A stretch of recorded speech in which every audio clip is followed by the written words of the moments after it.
madisikuru bikavugwa ariko bibaru kugenekereza shaka ijambo ryasobanura ububabare bukabije bagize harishakisha nkaribura iyo bivuga amagenekereza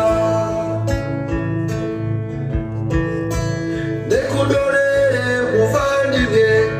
kuvuga indimi fura zajyanye nubwo bwose tubigerageza bibaru kugenekereza ndekundorere muvandimwe kuvuga mbona nyine aranyitegereza arambwira ngo yiwe naramubeseye kuko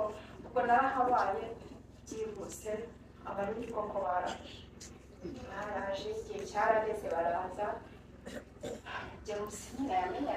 aho bari gusirisizwa babaga nta kintu ngiye namenya nabaga nibereye aho ngaho